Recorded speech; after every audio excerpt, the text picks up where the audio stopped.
kau bersaksi bahwa Tuhan telah kembali dan melakukan penghakiman. Orang harus terima penghakiman ini untuk membuang dosa dan masuk surga. Aku tidak memahami ini. Memang benar, kita terus berbuat dosa. Namun, Tuhan Yesus sudah menanggung dosa kita, jadi kita bisa mengaku dosa kepada pastor, lalu diampuni, dan bisa naik ke surga saat kita mati. Kita tidak berdosa di mata Tuhan. Kenapa dia melakukan penghakiman saat kembali? Iya. Dosa kita sudah diampuni. Apa kita perlu terima penghakiman Tuhan? Bagaimana kau bisa keliru? Tuhan Yesus memang mengampuni dosa, tapi dia tidak berkata manusia bisa masuk surga jika dosanya diampuni. Apa Tuhan pernah mengatakan itu? Sama sekali tidak. Benar. Tuhan berfirman, siapapun yang berdosa adalah hamba dosa. Hamba tidak tetap tinggal di dalam rumah, tapi anak tetap tinggal di rumah. Jadi kudus, sebab aku ini kudus. Amin. Apakah dosa-dosa kita diampuni? Berarti kita tidak punya natur berdosa. Apa itu berarti kita ditahirkan dari kerusakan? Memang benar dosa kita diampuni, tapi kita masih punya natur berdosa dan watak jahat. Jika masuk kerajaan surga, kita akan masih menentang Tuhan. Kita akan terus berbuat dosa dan berkata buruk. Benar. Apa orang seperti itu diizinkan di sana? Akankah Tuhan izinkan orang berdosa masuk kerajaannya? Tidak akan. Tidak mungkin. Itulah sebabnya Tuhan lakukan penghakiman pada akhir zaman untuk menyelamatkan manusia dari dosa dan watak jahat, agar kita bisa tunduk dan menyembah Tuhan. Inilah penyelamatan Tuhan pada akhir zaman. Amin. Tuhan Yesus pernah bernubuat, masih banyak yang harus kukatakan kepadamu, tapi kini kau belum dapat menanggungnya. Tetapi saat dia datang, yaitu roh kebenaran, dia akan memimpinmu ke dalam seluruh kebenaran. Siapapun menolak dan tidak menerima perkataanku, ia sudah ada hakimnya. Yaitu firman yang aku katakan, itulah hakimnya pada akhir zaman. Kini tiba saatnya penghakiman, dan pada rumah Allah sendiri yang pertama dihakimi. Amin. Roh kebenaran telah datang pada akhir zaman. Dia adalah Tuhan yang Maha Kuasa. Dia ungkapkan kebenaran untuk selamatkan manusia, menyelesaikan akar dari natur berdosa manusia, mentahirkan watak jahat manusia. Iya. Maka kita tidak akan lagi berdosa, memberontak, atau menentang Tuhan. Kita akan taat dan menyembah Tuhan. Hanya dengan begitu, kita layak masuk ke kerajaannya dan layak menerima berkat yang Dia janjikan. Semua orang percaya berpikir, jika kita mengaku dosa, dosa kita diampuni, dan kita layak masuk kerajaan Tuhan. Namun mereka sangat keliru. Iya. Siapa yang layak memasuki kerajaannya? Tuhan Yesus berfirman, bukan tiap orang yang berseru padaku Tuhan, Tuhan akan masuk kerajaan surga, melainkan dia yang lakukan kehendak Bapa-Ku yang di surga. Amin. Firman Tuhan Yesus penuh kuasa dan berwibawa. Itu sudah pasti kebenaran. Tentu saja. Kita tidak bisa melihat ini berdasarkan gagasan, tapi berdasarkan firman agar sejalan dengan kebenaran. Benar. Mari membaca firman Tuhan. Iya. Baik. Baik.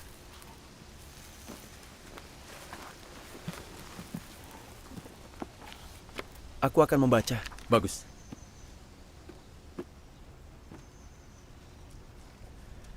Orang berdosa sepertimu, yang baru saja ditebus, yang belum diubah atau disempurnakan Tuhan, kau dapat berkenan di hatinya?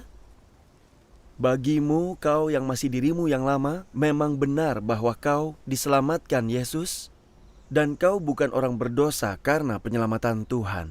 Tetapi hal ini tidak membuktikan bahwa engkau tidak berdosa.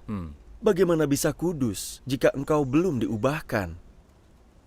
Di dalam dirimu, engkau dipenuhi dengan kenajisan, egois, dan kasar. Tetapi engkau masih berharap untuk dapat turun bersama Yesus? Enak betul. Kau lewatkan satu tahap dalam imanmu. Engkau telah ditebus, tapi belum diubahkan. Agar engkau berkenan di hati Tuhan, Dia harus mengubahkan dan mentahirkanmu. Jika engkau hanya ditebus, engkau tidak mencapai kekudusan. Dengan demikian, engkau tak layak dapat bagian dalam berkat Tuhan, Sebab kau lewatkan satu tahap dalam pekerjaan Tuhan mengelola manusia, yaitu tahap kunci berupa pengubahan dan penyempurnaan. Sebagai orang berdosa yang baru saja ditebus, engkau tidak dapat langsung menerima warisan Tuhan. Amin. Kata-katanya sangat bagus. Benar, Setelah mendengar firman, bagaimana perasaanmu? sangat baik. Ini firman yang nyata. Iya. Dulu kita percaya bisa masuk surga jika dosa kita diampuni. Sekarang kita tahu itu tidak benar. Tuhan tidak pernah berkata demikian. Itu adalah gagasan manusia. Iya. Benar. Jika kita terus menunggu Tuhan datang untuk membawa kita ke kerajaannya, lalu akhirnya ditelan bencana, alih-alih menyambut Tuhan, bukannya kita akan seperti gadis bodoh. Iya, itu benar. Iya. Jika ingin masuk kerajaannya dan dapat tempat tujuan indah, kita harus terima penghakiman dan penahiran Tuhan. Itulah jalan menuju kerajaan surga. Amin. Iya. Iya. Apa sudah jelas kenapa kita harus terima penghakiman Tuhan? Aku mengerti. Untuk masuk surga, kita harus terima penghakiman Tuhan yang Maha Kuasa agar layak bagi kerajaannya. Apa itu benar? Iya. Benar sekali. Apa kau masih terus mencari pastor untuk ampuni dosamu dan membawamu ke surga? Rupanya, mengandalkan ampunan klerus untuk masuk surga adalah angan-angan kita saja. Benar. Dulu, aku berlutut di depan imam mengakui dosa-dosaku.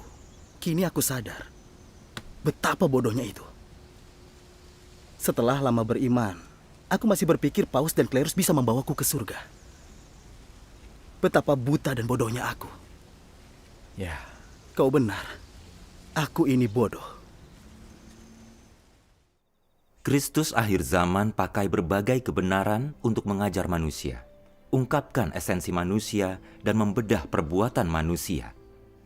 Firman ini terdiri dari berbagai kebenaran, seperti tugas-tugas manusia, bagaimana seharusnya manusia menaati dan setia kepada Tuhan, bagaimana hidup dalam kemanusiaan yang normal, serta watak Tuhan, dan sebagainya. Firman ini semuanya ditujukan pada esensi manusia dan wataknya yang rusak. Secara khusus, firman yang ungkapkan bagaimana manusia menolak Tuhan berkaitan dengan bagaimana manusia sebagai perwujudan iblis dan kekuatan musuh yang melawan Tuhan. Dalam penghakimannya, Tuhan tidak jelaskan natur manusia dengan hanya beberapa kata. Dia menyingkapkan dan memangkasnya dalam jangka panjang. Semua cara penyingkapan, penanganan, dan pemangkasan ini tidak bisa digantikan dengan perkataan biasa, tetapi dengan kebenaran yang tidak dimiliki manusia. Hanya cara inilah yang dapat disebut penghakiman. Hanya dengan penghakiman inilah orang bisa ditundukkan dan diyakinkan sepenuhnya tentang Tuhan, dan membuat mereka mengenal Tuhan.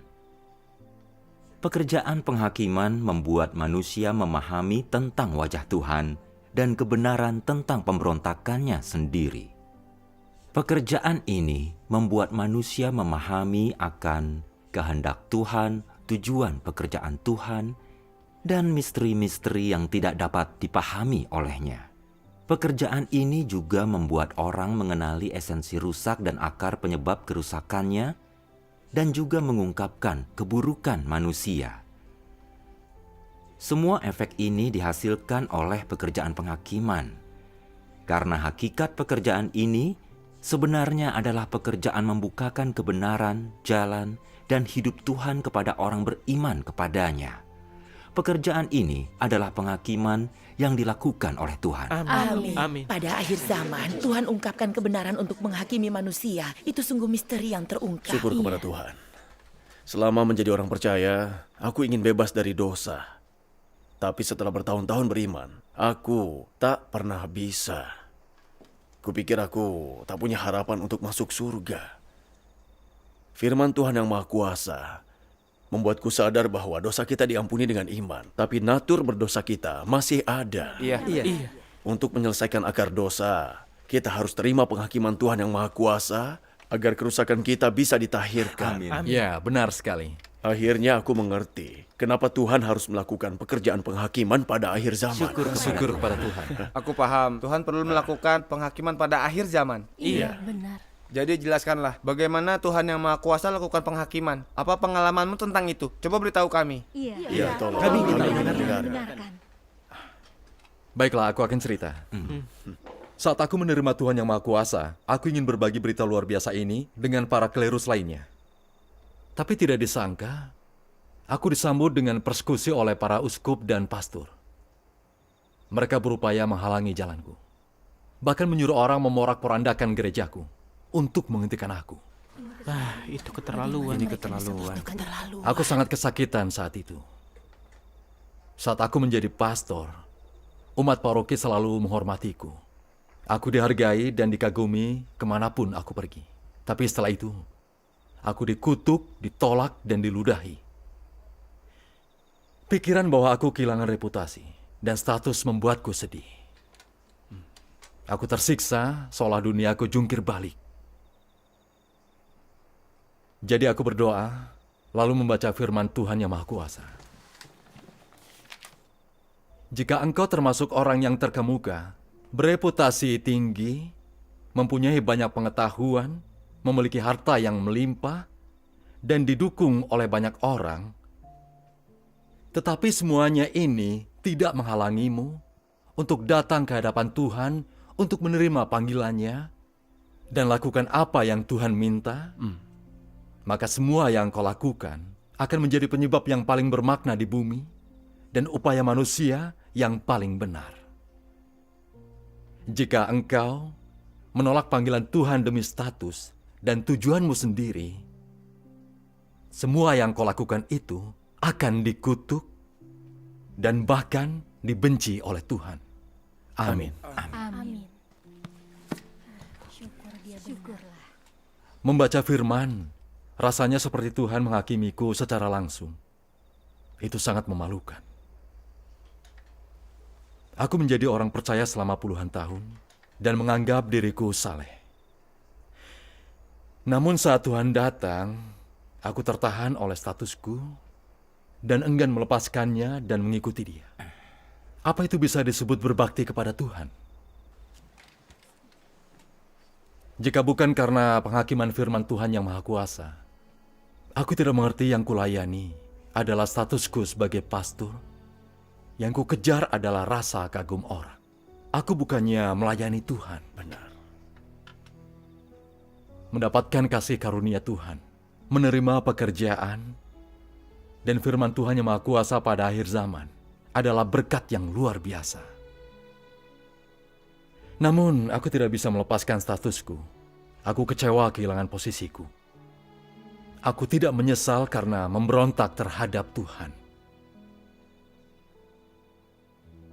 Aku sangat bodoh dan buta.